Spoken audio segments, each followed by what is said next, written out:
Everyone, welcome back to 2 Hours on a Sunday. I'm Brian. And I'm Nick. And today we are joining a group of explorers led by the man himself, Milo Thatch, to discover the lost city of Atlantis.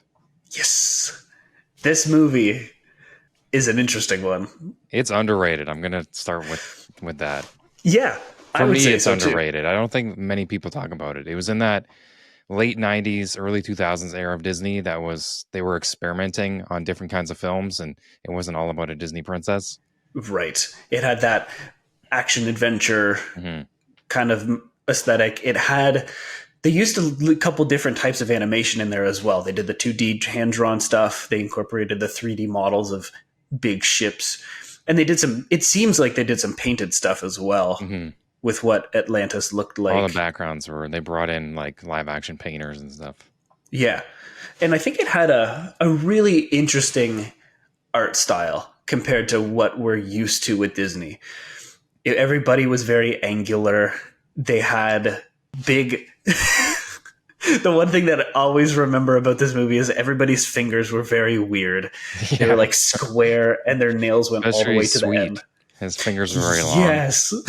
There was one scene actually near the end. I think Sweet was closing his medical case and the hands looked very dainty. I think it must have been a different scene that they're just like, throw that in there. Yeah. But Brian, what do you remember this movie? How do you remember this movie as a kid? I think I saw it in theaters. I don't remember the late 90s. I don't remember, other than like movies we talked about, like Dinosaur and Monsters Inc. I remember seeing Tarzan in theaters. I don't remember seeing Hercules. I don't remember if I saw this in theaters, but we did watch it a lot at Jesse's house. So it was one of our go-tos. It was one of my favorites growing up because of what it brought to the table in terms of a new style of Disney movie. Absolutely. I felt the same way. I recall watching it endlessly to the point that I think we talked about this in another podcast. We had a project in grade 3 or something, and it was to write a story, and I entirely ripped off Atlantis. I remember drawing these big ships looking for a lost city, and because I like drawing back in the day, and that's all I wanted to do. So I incorporated all of the big steampunk ships and the magic behind Atlantis. I just ripped off the entire movie. That's okay. But, you gotta have an imagination start somewhere. Exactly. You gotta copy from your Disney ripped off themselves every movie. Exactly. What did you rewatching this movie now? How do you feel the story holds up? The story and the pacing of the movie. I think the story is solid. I think it's about a young man trying to fulfill his grandfather's dreams, about a guy who's not really invested in interaction with people. He's really a loner, but his passion is very strong. And along the way, he builds a bond with characters, and then he eventually finds what he's looking for, to then get betrayed, but then have to be the hero that his grandfather was to him, and then kind of turn it around. It's only 96 minutes. I think it was a quick in and out. I don't think it really dragged at all. No. Because when you get to Atlantis, I mean, there's a point in the middle where you're like, okay, you're 40 minutes into this movie, and they haven't gotten to Atlantis yet. Oh, they're going through the secret tunnel. Through the secret tunnels, which was totally fine because it's, building character, and the crew doesn't like him. Yep. Because they just think he's weird and he can't handle himself. And why is he the leader of this expedition? Because all he can do is read the book. Yep. But once you get to Atlantis, I think it opens up a whole new avenue to the story and really kickstarts your imagination, and like makes you feel like it's like almost a new movie, but it adds new life towards the ending. I think it's a pretty good story. I mean, it's not one of Disney's like top 5, but it's one of my personal favorites that I could watch anytime. Yeah. I feel like the story itself is really good. Like you said, it's you early on discover that Milo's an isolated person. He has this dream of, becoming an adventurer to fulfill his grandfather's unaccomplished aspirations as well. Hmm. And he'll do anything to get there. He'll quit his job. He'll forfeit everything, his house, all his possessions, just to get the chance to become an explorer. He's a very likable character as well. He is. And it's not for any sort of vanity. It's more for that sense of adventure. He wants to do right by his grandfather. He wants to make a name for himself, not really for anybody else. Because he never at the beginning thought about, getting his name in textbooks or getting a statue made after him. It was all for His grandfather. It was all for his grandfather. yeah, And to know exactly. that his findings were true. Exactly. And I think when they're in the tunnels going through and the other characters are kind of isolated from him, they start to realize, yeah, he's just a little bit weird, but he's pure at heart. And when it comes to the ending and they all join up with him because they realized, oh yeah, it isn't about just being a gig, because they all said because he asked them, why aren't you guys here? And Just they for the all money. responded, just for the money, right? The campfire scene is one of my favorites of the part of the movie because of the bonding. Yeah. And they invite Sweet's like, come on, guys, we're being a little hard on him. Yep. Let's bring him into this campfire and they all start telling each other stories and they really open up.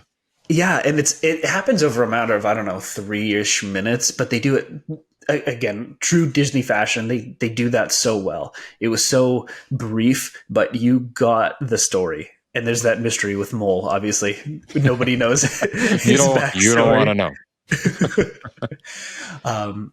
And I feel like, yeah, the story is really good, and I think it resolves well.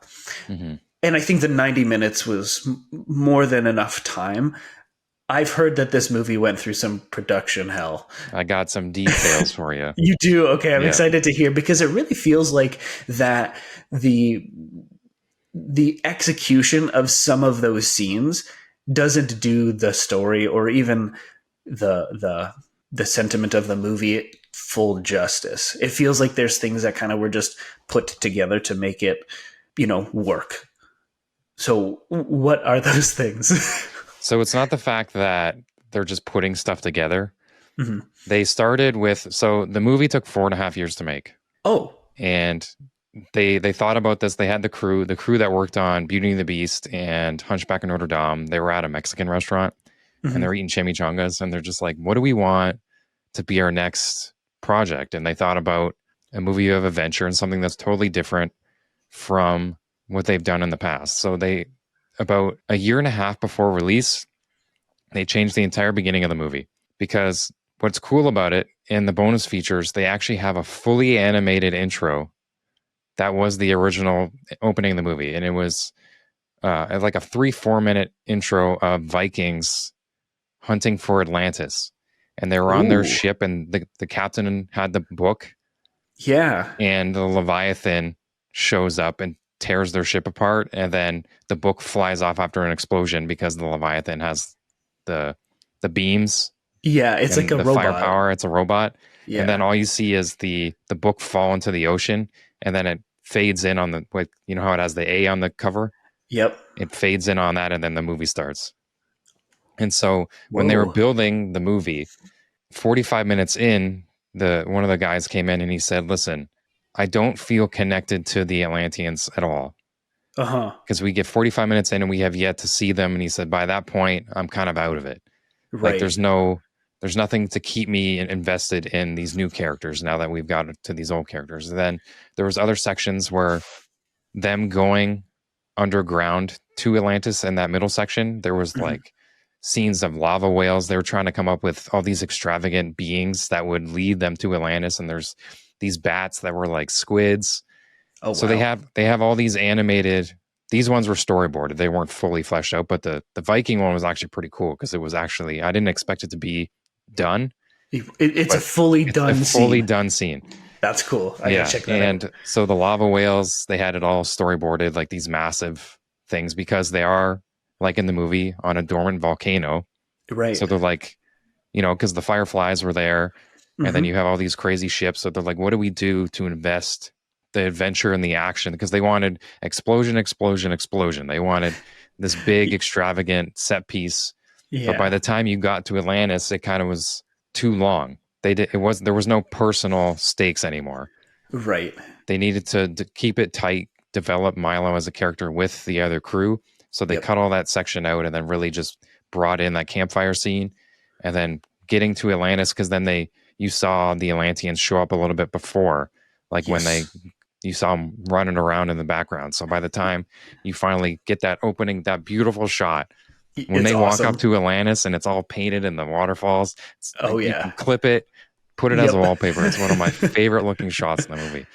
But yeah, about a year and a half later, they're like, okay, let's scrap the whole beginning of the movie because it's not working.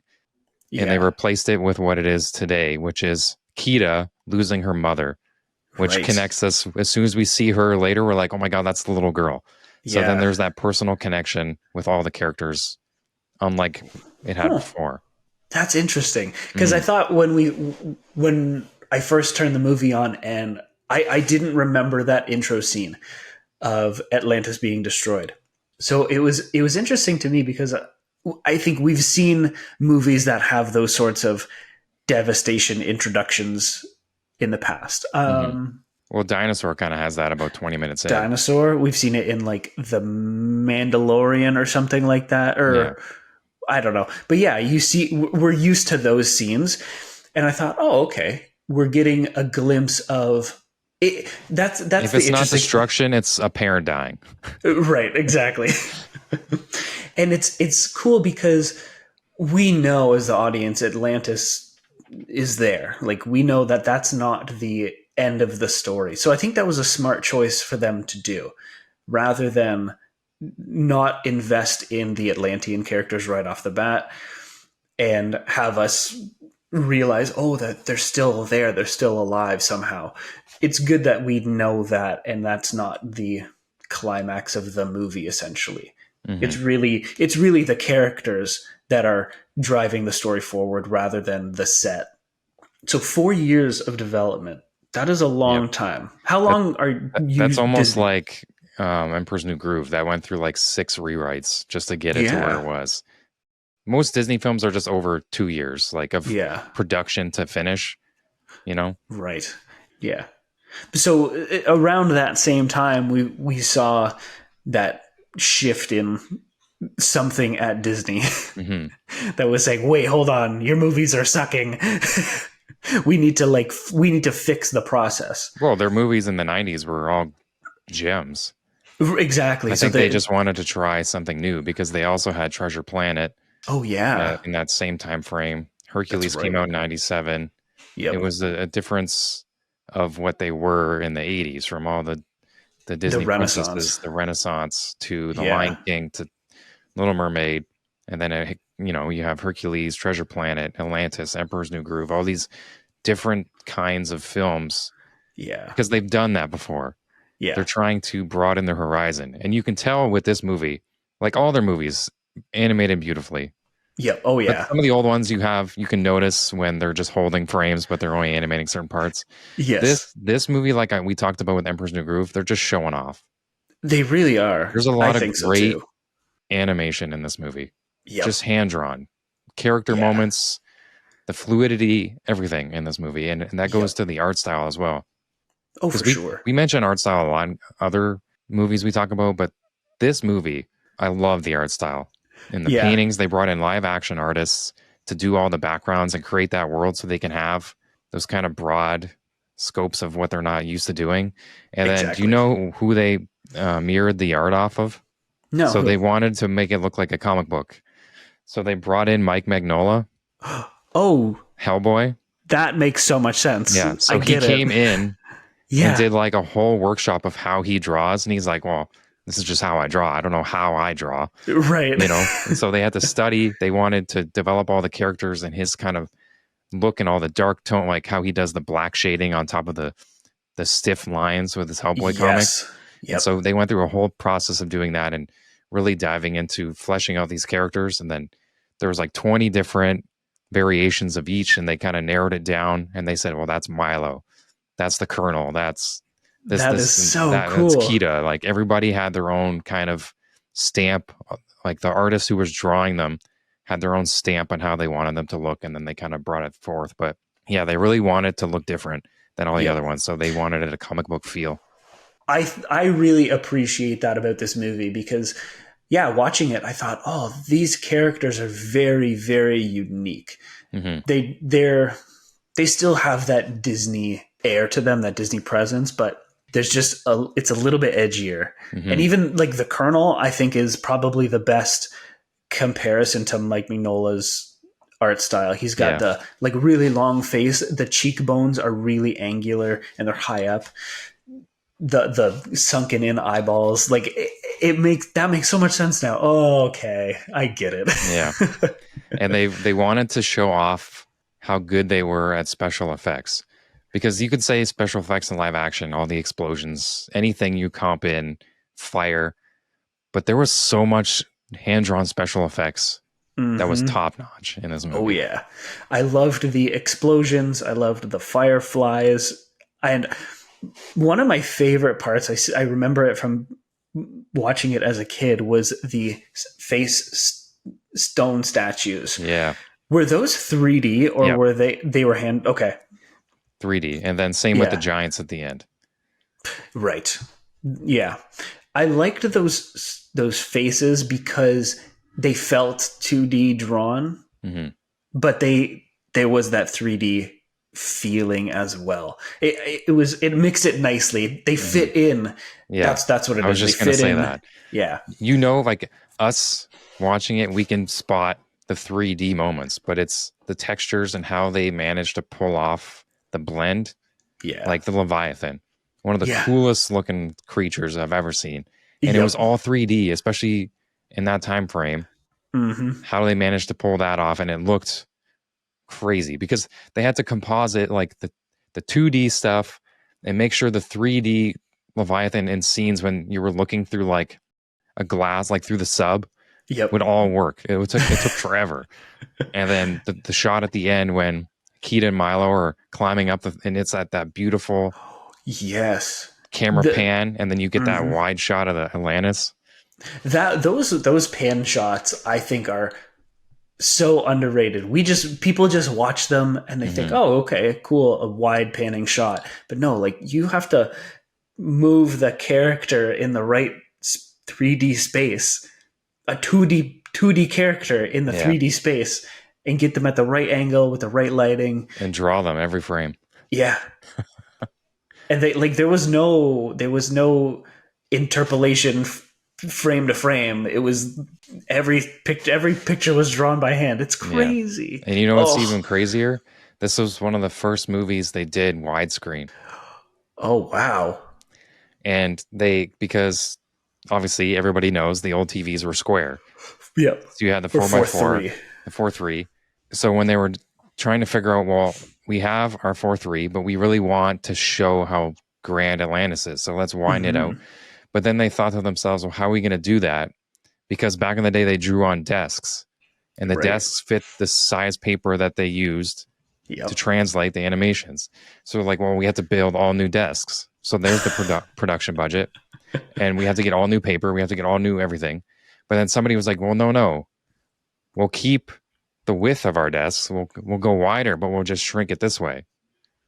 So they Right. didn't have to do any of that. They just crop the top and then widen the sides of the paper.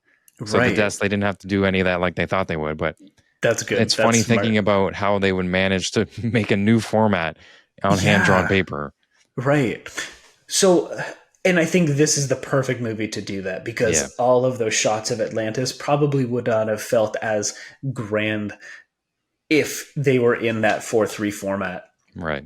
That wide shot of it coming into focus is so Yeah. good, and the waterfall coming And they're down standing on, on the that sides. hill. Yeah, you Or a you would cliff. lose that.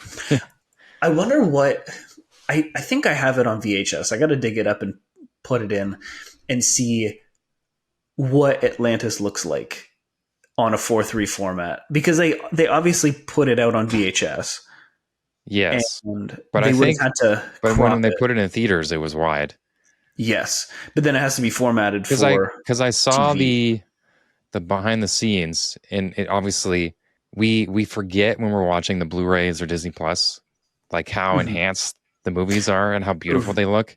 They still Yeah. look great, but you forget how much lack of color there was. But it was Yeah. still wide, Yes. you know. Okay. Okay. So I think it might have been, well, 2000. At that point, we were kind of getting into a different kind of TV anyway. Yeah. We had those. We had like the letterbox editions Yeah. of movies coming out.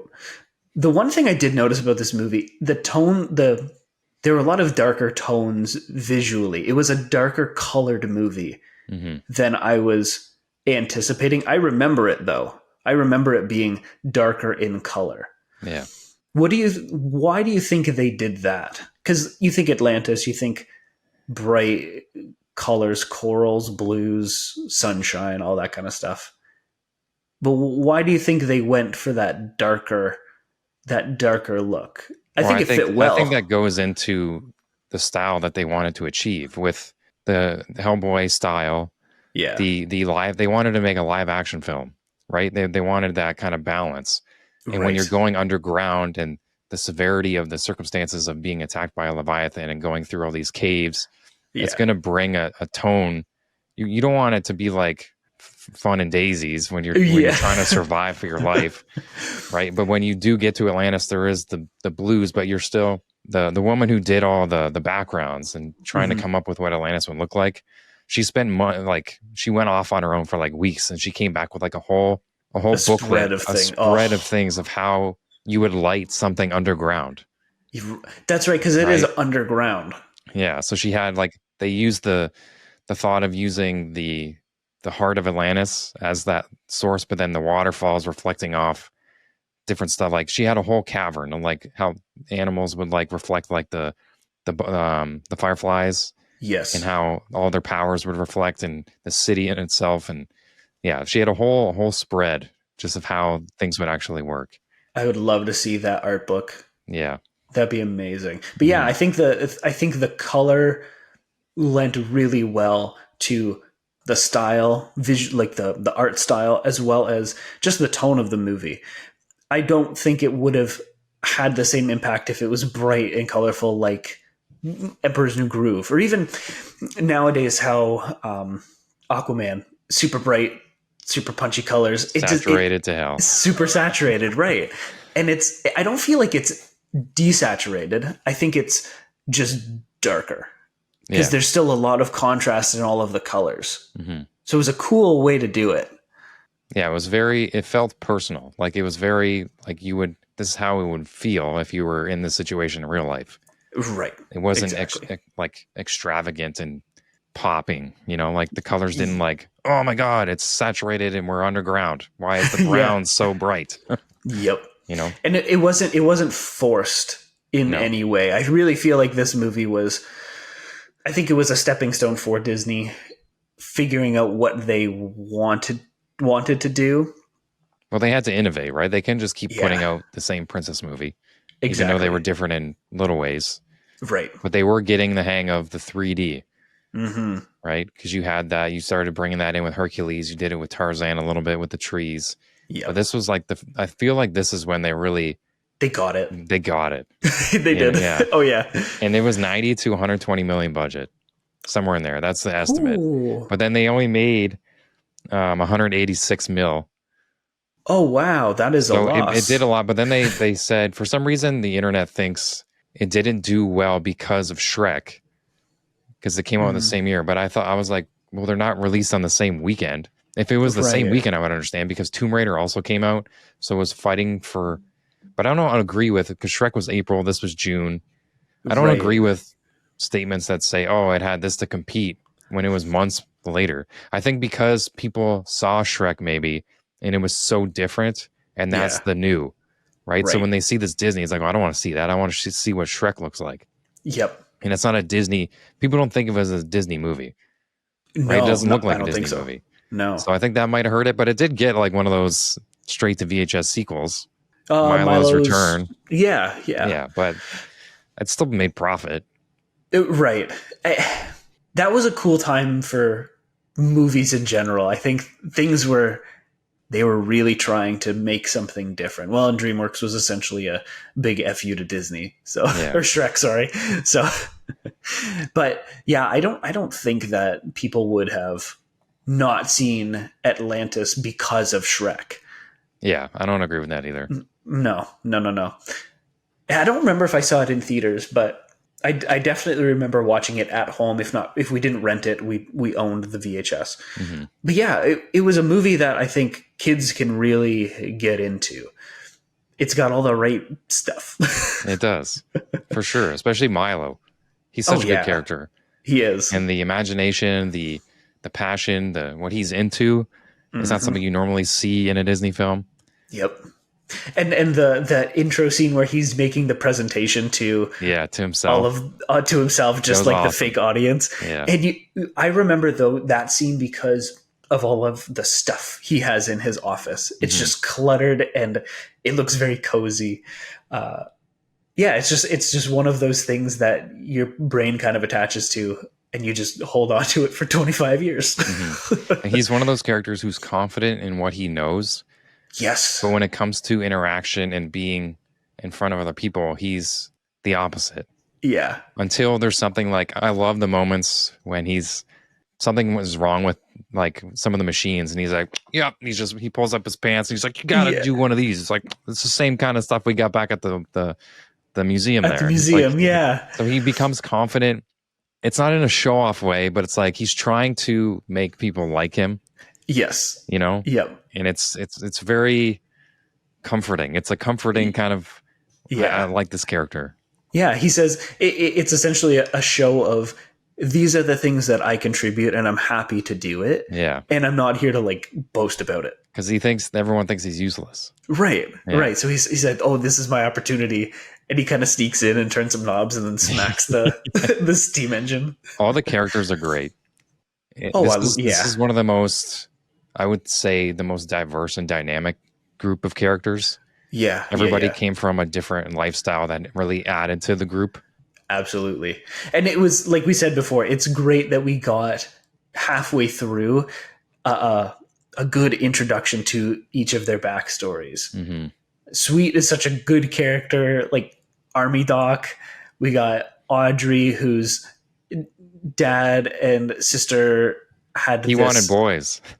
He wanted boys, right? Yeah. He wanted one to be a mechanic and one to be a boxing champion, and he got two girls. So now they're doing exactly that. Yeah. And then who's Vinny the was guy? Vinny was the one who had the flower shop, and then it had the explosion next door, and then he's like, that's it. I'm going to be a guy who blows things up. And then Mole, we don't talk about Mole. You don't want to know Mole's backstory. Nope.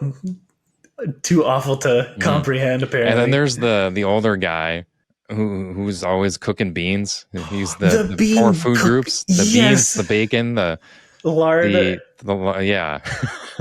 And with I don't know the other one. Yeah. It's the four B's, I think it is.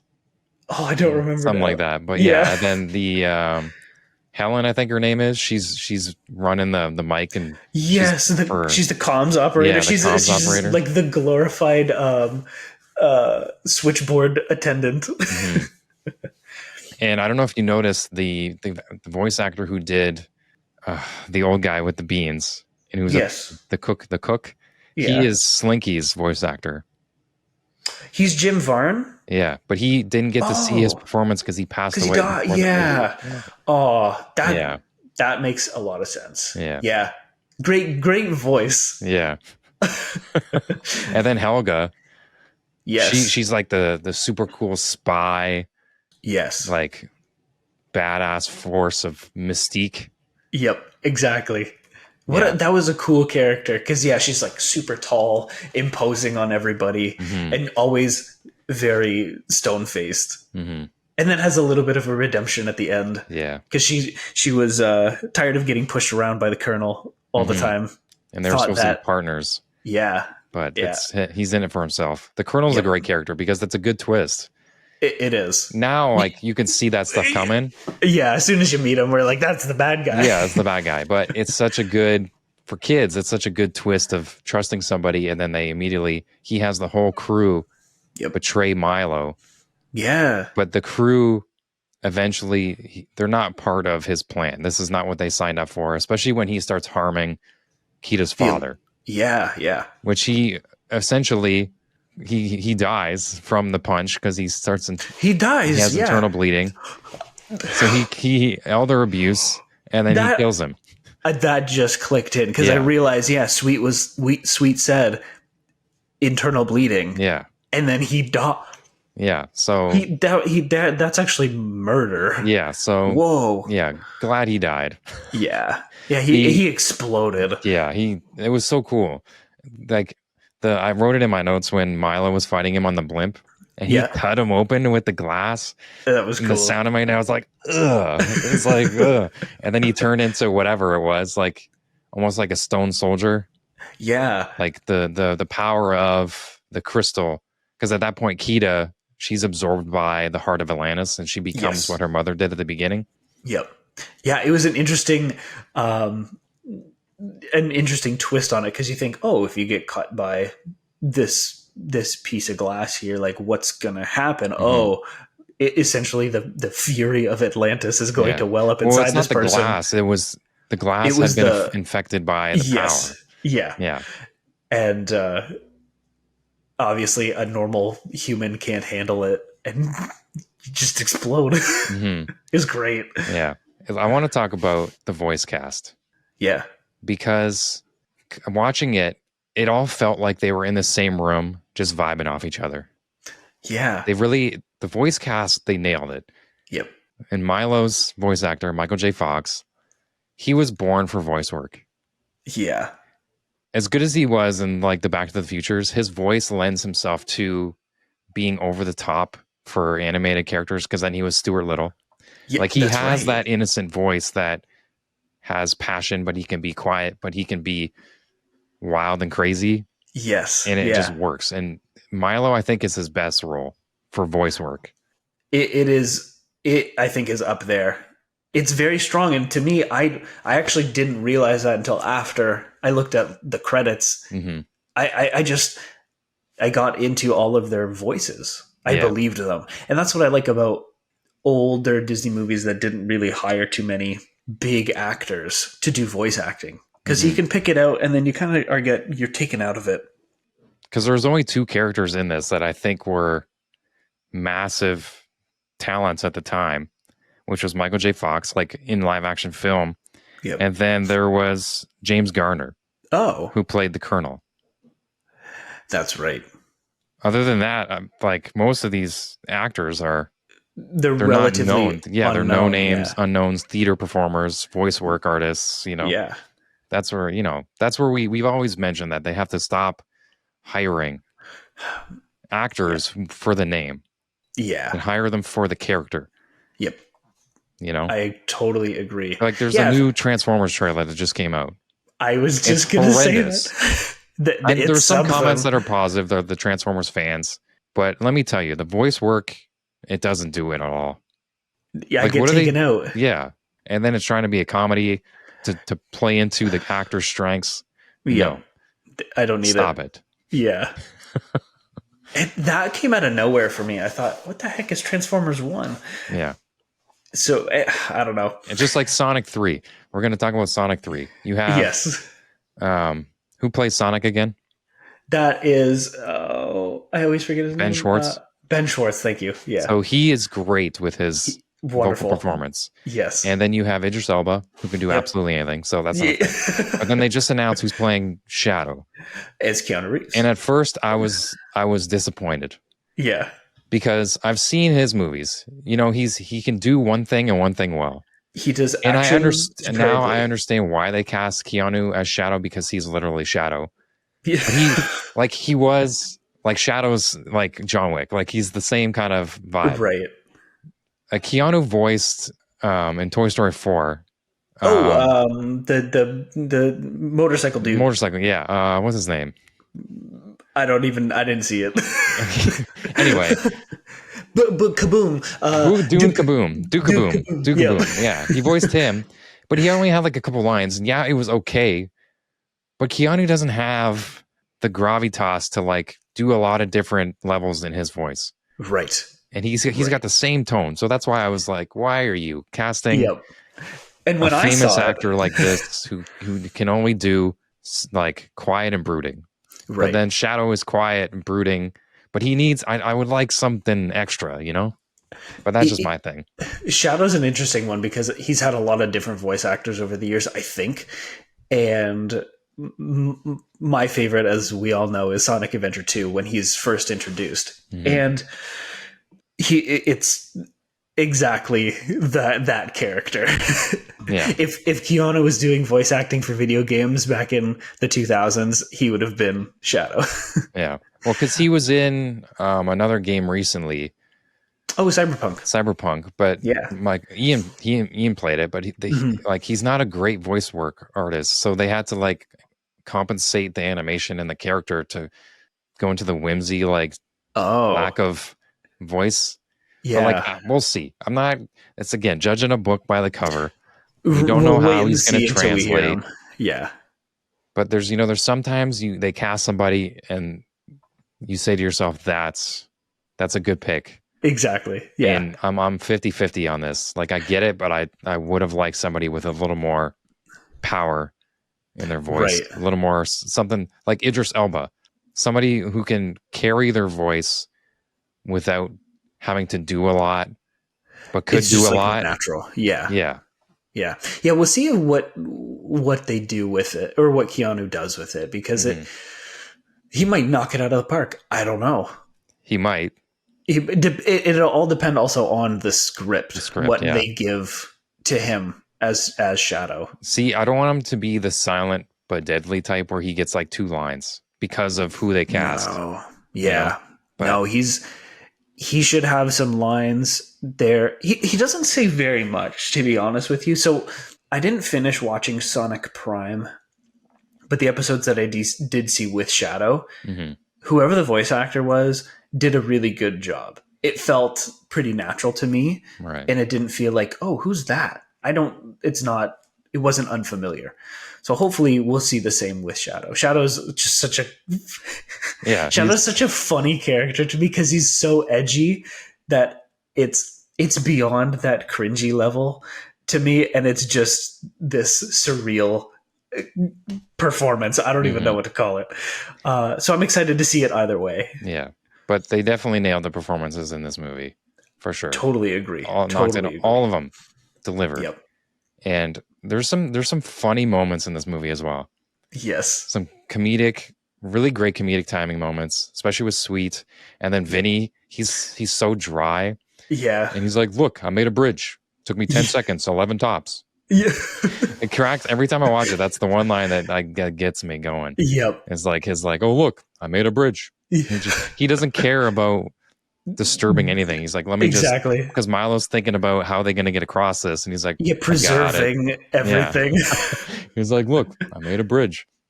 He's good. Yeah. And another one of my favorite parts is when he meets Kita and they're climbing this rock, and he asks what her name is. She says Kirakakash, and he says Kanagaschnaga. Yeah. I feel like that was part of the promotion. Like that has to have been a line that they used.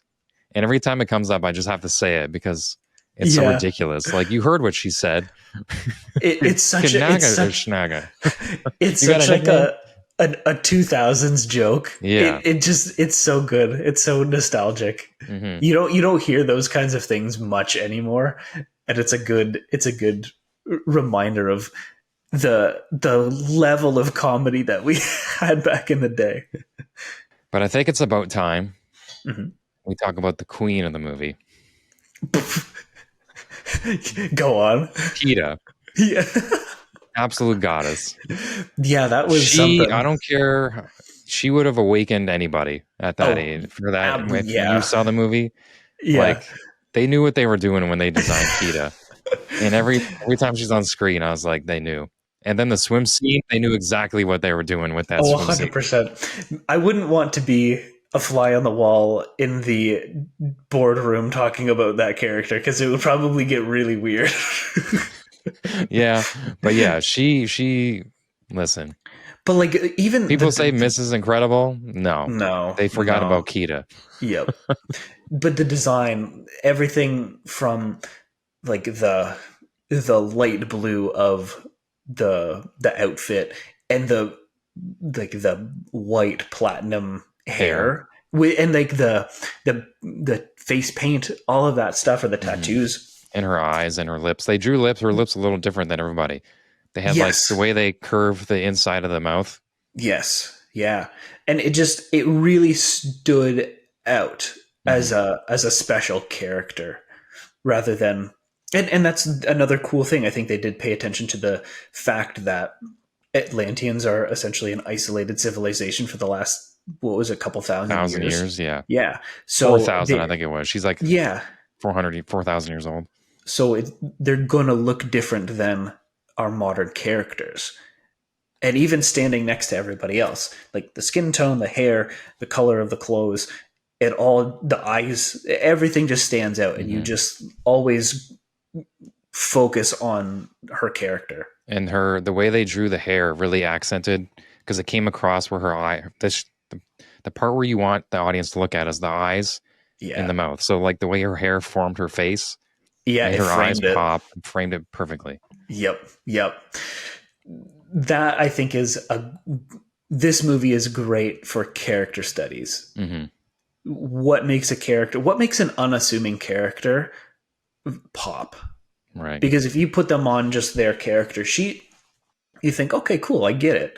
I know who they are, right? You know, there's some Kita's some sort of ancient tribal person, and you see Milo, and you're like, oh, he's the plucky adventurer, Hmm. and Colonel, he's the big muscly bad guy or something. And so I think they just did an amazing job. They Yeah. did it, yeah, Because in the earlier sketches, you could tell they were getting close. Like yeah, with Milo, he was a little bit thicker in like the neck, and like he looked too handsome, uh huh, you know. yep, And you could tell the stages they went through until you like obviously us seeing the movie, we know that's what the character's supposed to look like. But when you yep, finally see that drawing on somebody's board, they're like, "That's Milo." It's like, of course it is. right, That yeah. clearly superior To, design from the previous ones you were sketching. Yeah, that is always cool to see because yeah, if you've the finished product, you think, oh, of course, that's who it is. Hmm. But they probably went through dozens and dozens of iterations of the character before they got there, and that is another testament to artists in general. They know Hmm. when to stop. They know when to keep a design, stop overproducing it, stop reiterating it, and I think this movie really nailed it even though it is one of those underrated movies that we talked about. All Um, right. Kita's father, oh yeah, awesome. yeah, That his ancient tribe leader who's yeah, been through centuries of life yep, with and the lines painted on his face, the full white beard. yep, and his silhouette is cool because it is literally just a dome. Yeah. His his hair blends into his cloak, and it goes all the way to the floor. I thought that was so cool, and it kind of shows that he's comfortable where he is. He's so developed. He's ancient. Hmm. He's almost like wearing down where everybody else has these big jagged lines. Their shoulders are broad and angular. He's just set. He's settled in. But he also has that appearance of he's hiding a lot of secrets, Exactly. which goes Yes. into as much as Kita, like her appearance wise, she is a great character because Yep. there's a moment where she's totally against her father's wishes. Yeah. Like how he sees the world and how she sees it is totally different, but she Yep. still cares for him. Like when she's talking to him and he's laying down and she's making sure he's comfortable and okay, and she's patting him with the cloth and making sure the Yes. lights dim. But Yep. she doesn't agree with. She wants these explorers. She wants to know them. She wants to bring Right. her people back to thriving. But he's Right. essentially like, no, we're totally fine. We've done this for thousands of years. We don't need their help. Right. And the fact that she doesn't know they don't know how to work their technology because it's been so many years that hmm They've lost they've that lost, knowledge. yeah, they've digressed. Yeah. And Her She knows they have the ability to there an opportunity has presented itself that a good-hearted person has come to teach them mhm, what they've lost. And her father thinks is not trusting because he's had no reason to trust right. anybody, but that is the only thing she has. She Yeah. only has a reason to trust people because nothing has happened like this in thousands of years. And her curiosity Yeah. to learn, to bring the people in, to really, she's not afraid to live her beliefs, Right. even though her Yeah. father had such a major impact on her. She lost her mother at a young age, Yep. and then I feel like Milo, when she saw Milo, because their first interaction was just him and her. They Yes. had a couple other Atlanteans with them, but Milo was the only human she met first. Yeah. And I feel throughout the whole movie she doesn't really see the others. Right. She just sees Milo's good intentions. Yep. And once she figures out that he can read the stuff, she's like, "Well, I want you to teach me everything. Like Right. I want to prove to my father that I'm right Yes. in lifting our people back to the Yeah. promised land."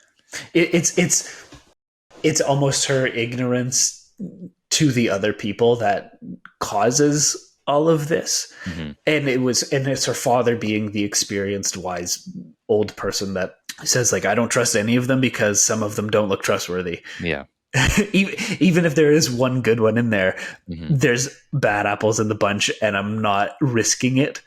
And she says, "No, but Milo, our teacher here." Hmm. I loved their first intro with her in the mask. Yeah.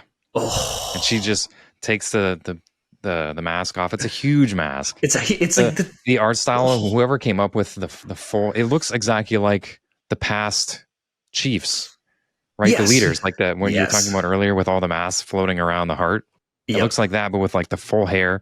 And when she takes it exactly, off, it's such a good reveal because it's removing the facade of something scary right, yeah, to something that you can connect with. yeah, exactly. Well, that's exactly what masks are supposed to do. They're supposed to Hmm. intimidate, right? Yeah. Um, and they did such a good job with the design and the reveal. I liked that reveal. I thought it was very well thought out. It was done intentionally. Hmm. And that was like they first connect eyes and they're like, whoa, hot. Yeah. The section when they find out the heart of Atlantis is through the king's eyes, Hmm. and then the Oh colonel sits in yeah, his chair after he removes him, and he's looking down and he sees the in the lettering in the pool. water in the pool. Yeah, When they all go down there and Kita, the crystal activates yeah, and she walks across the water. I it's love this whole scene. so good. And then when she gets to the center and she starts floating, it's magical. And then when Yep. her eyes open after she has all the power, oh, Yeah, it's awesome. it It's was so cool.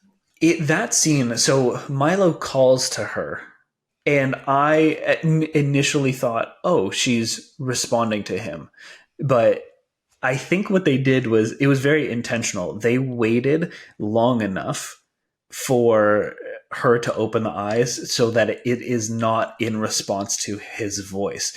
It's she was opening it on her own and she has this like mission to do now. Hmm. And I thought because at first I'm like, why the heck would she open her eyes when he called? Like she's literally like all of the Yeah. previous ancestors' She's not her knowledge. anymore. She's not her, yeah. And it wasn't. It was like it was just long enough. I thought that was so cool. Because you could have the timing of that scene made such a big difference because it was just holding long enough and then eyes open up. It was so cool. I loved it. Where she's not human anymore. She's a being of immense power and Knowledge. knowledge and mystique, and Yeah. you can't control what she is now. Yep. Yep. Did the so the main like the predominant color of that energy source was blue. Did it change at all? It has I like can't blues and whites, but blues most and of it was whites, yeah. blue Yeah. because the crystal, the powers, all It their was all machines blue. is all blue. Yeah. For some reason, maybe I'm getting it mixed up with something else, but I thought there was like a part where everything was very angry and it turned purpley red, But maybe that was a different movie that I was watching. That was the Colonel.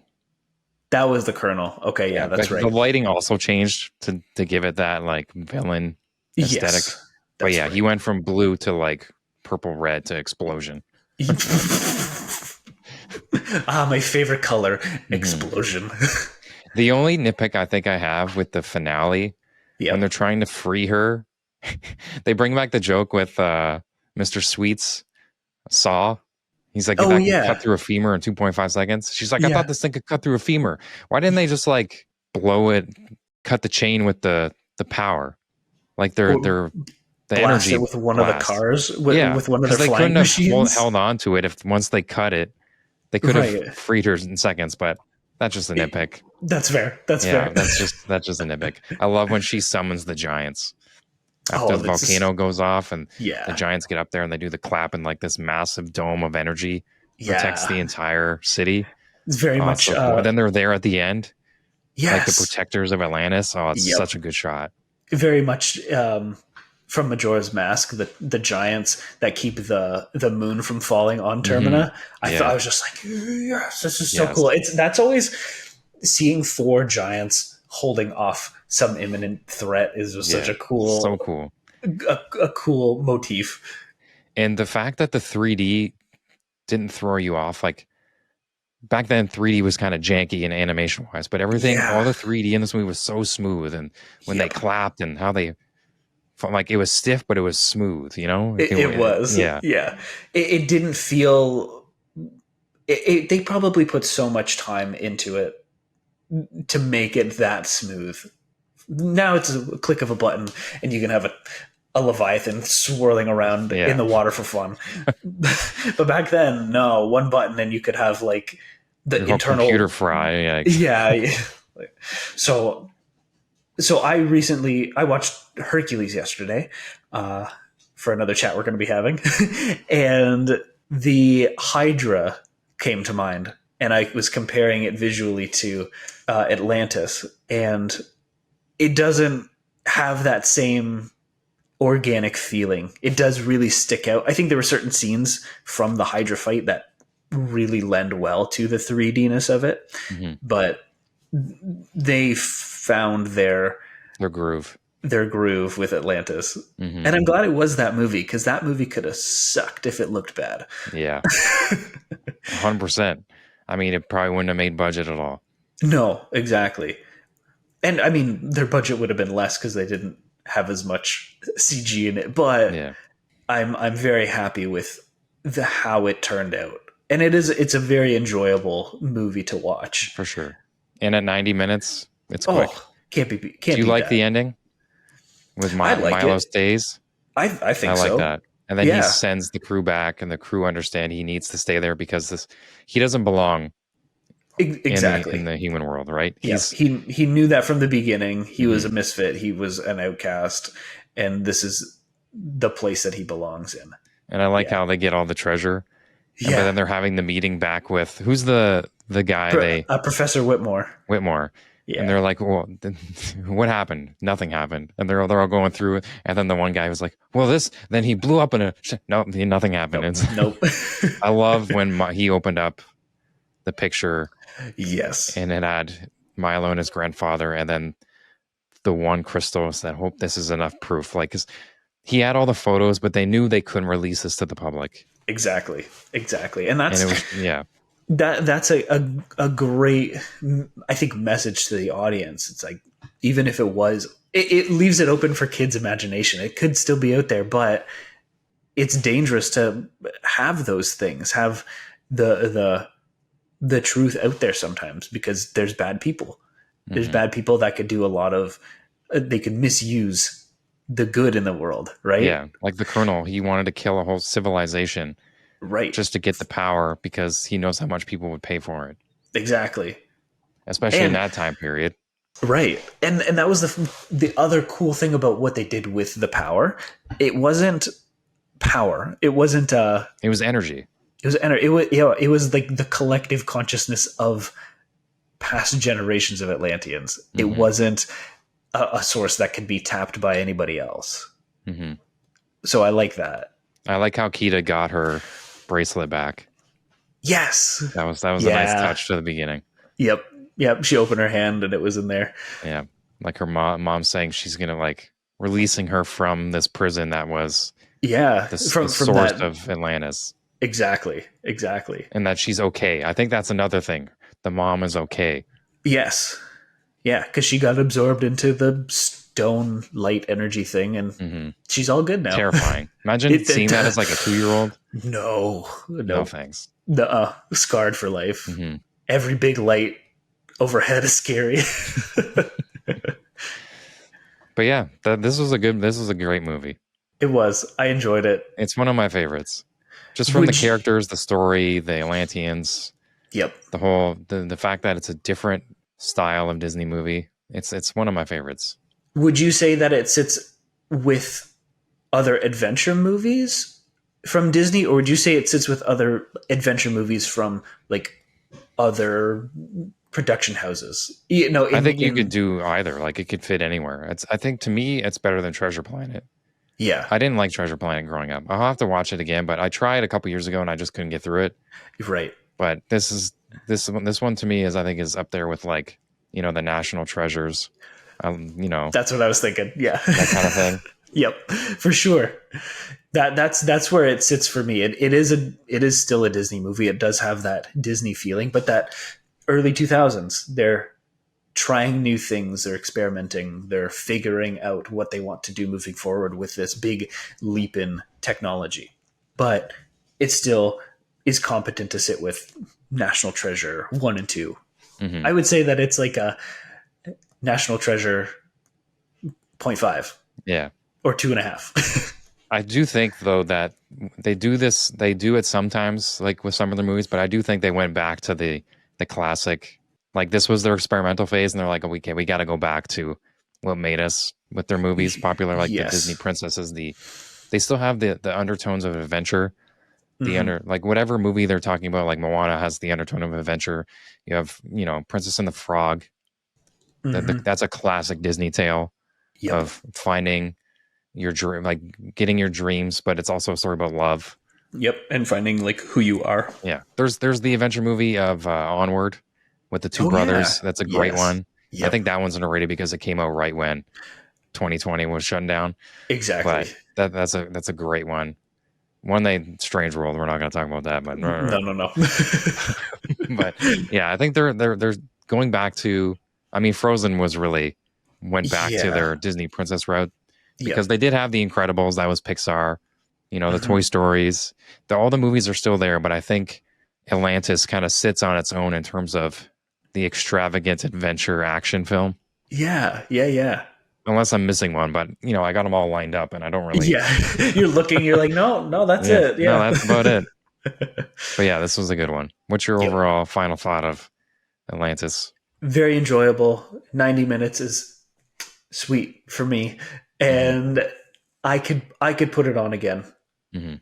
And I would love to introduce it to new generations for that sense of adventure, that sense of finding out who you want to be and knowing that eventually there is some place that everybody can feel welcomed Hmm. and at home. So I love this movie. It's a great movie. Yeah, I would look up after we're done. Go look up the Viking intro. It's pretty cool. I will. It's a cool perspective of where the movie was Yeah.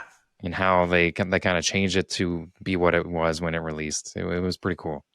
Definitely going to check that out. But I want to thank everybody for tuning in. Please let us know, do you like Atlantis, The Lost Empire? Who's your favorite character? Are there any other adventure movies that kind of have that same feeling for you? And what are they? Let us know. We'd love to watch them. Maybe we'll chat about them one day. But this has been 2 hours on a Sunday. I'm Nick. And I'm Brian, and we'll catch you guys later.